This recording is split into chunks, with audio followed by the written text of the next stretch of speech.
अगर इस वक्त इमरान खान जेल में ना होते तो मुल्क की सियासत मुआशरत में जो नफरत और तफरीक भरी होती है उसका अंदाज़ा लगाना कुछ ज़्यादा मुश्किल बात ना है। कौमी असम्बली सही मानों में मछली मुट्ठी बनी होती। जो करंट इस वक्त PTI की सफ़ों में भरे हुए हैं वो नून लीग और पीपल्स पार्टी की सफ़ों में भी इंतहाओं को छू रहे हैं, क्योंकि इमरान खान तो यक वक्त अपने हामियों और मुखालफों को तप चढ़ाने में यदे तुला रखते हैं।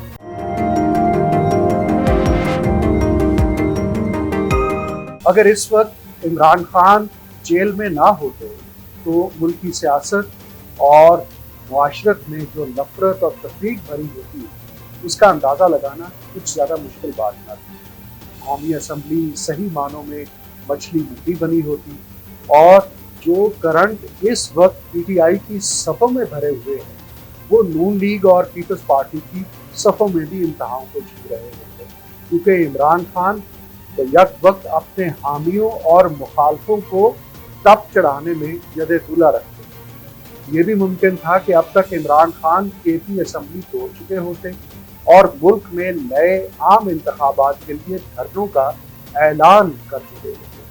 महमूद खान अचकजई तो ख्वाब में भी सदर पाकिस्तान के ओहदे के उम्मीदवार के तौर पर PTI की हमायत का ना सोच पाते। उल्टा इमरान खान उनकी इस सोच पर चादर ओढ़ ओढ़ कर उनकी नकलें उतार उतार कर उनका मजाक उड़ा रहे हैं। और मौलाना फजल रहमान ने वाकई KP में अपने हराए जाने पर अब तक इलेक्शन कमीशन के सामने धरना दे दिया होता है, जिसके लिए उन्हें नून लीग और पीपल्स पार्टी दोनों की हमायत भी हासिल हुई। दूसरे अल्फाज में एक सिर्फ इमरान खान के जेल में होने से और दूसरा उनको खामोश कर देने से मुल्क की सियासत जिस तरह अपने रास्ते पर चल निकली है उसे देखकर तो एस्टेब्लिशमेंट का दम गनीमत लगता है। ऐसी ही सूरत हाल 1977 में थी, जब पीपल्स पार्टी मुखालिफ जमातें भुट्टो की हट गर्मियों के खिलाफ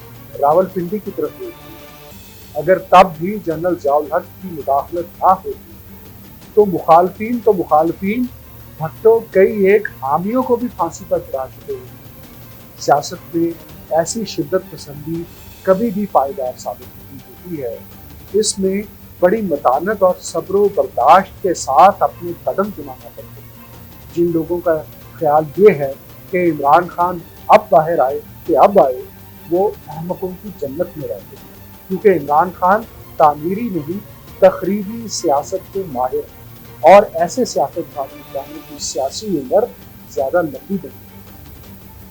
इस ज़िम्न में कई एक नाम दिए जा सकते। आप ज़रा गुलाम मुस्तफा खर को ही देख लीजिए।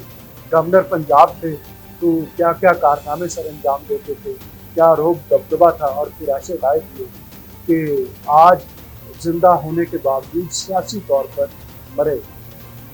आप जरा तस्वर कीजिए कि अगर कायदे आज़म भी ऐसे ही पारे ऐसे मिजाज के हामिल होते तो क्या पाकिस्तान बनता था? वो तो उल्टा बना बनाया खेल बिगाड़ बैठते गुज़श्ता रोज़।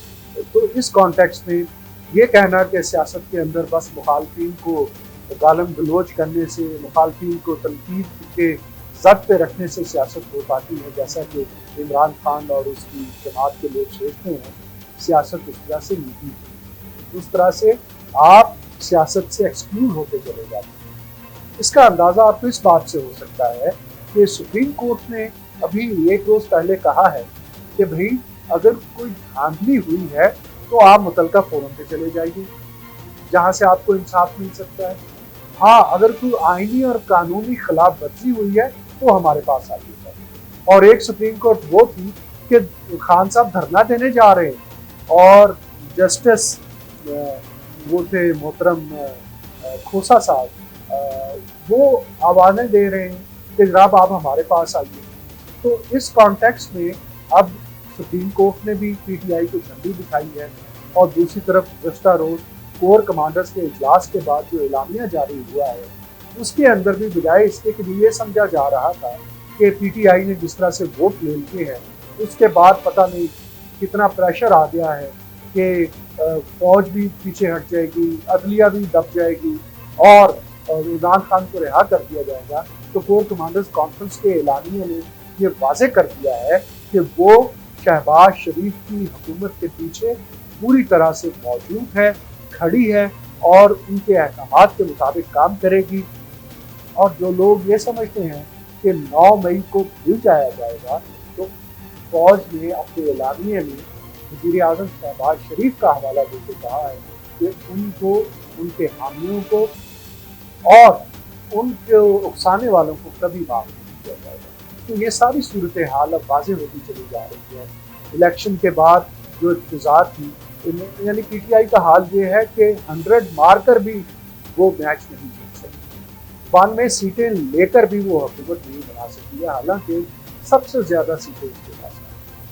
تو اور سنی اتحاد کونسل کو ساتھ ملایا، کبھی MWM کو ساتھ ملایا، لیکن تب بھی بات نہیں کرنی ہے۔ گویا کہ اگر سسٹم آپ کے خلاف چل رہا ہو تو آپ کچھ بھی کر لیں، جتنی بھی حمایت حاصل کر لیں، آپ کو اس سے فائدہ اس طرح سے نہیں ہوتا ہے۔ اس کی مثال 2018 میں PMLN کی ہے۔ PMLN کو اس وقت اور M2M کو اور پیپلز پارٹی کو یہ ملے تھے کہ ہمیں ہروایا گیا ہے۔ اس کے باوجود کہ پنجاب کے اندر پاکستان مسلم لیگ نواز اکثریتی پارٹی کے طور پر اپنی حکومت بنا سکتی تھی، لیکن پھر جہانگیر ترین صاحب کا جہاز چلا اور جنوبی پنجاب سے جیتے ہوئے آزاد امیدواروں کو بھیڑ بکریوں کی طرح لا کر PTI میں شامل کیا گیا۔ تب بھی PMLN یہ سمجھتی تھی کہ ہم اپنی مقبولیت کے زور پر آ سکتے ہیں، لیکن وہ نہیں آ سکتے۔ تو سیاست میں جو کچھ ہوتا رہا ہے، جو کچھ ہوا ہے، اس سے PTI عمران خان کے لیے سیکھنے کے لیے بہت کچھ ہے، اگر وہ سیکھنے کو تیار ہے۔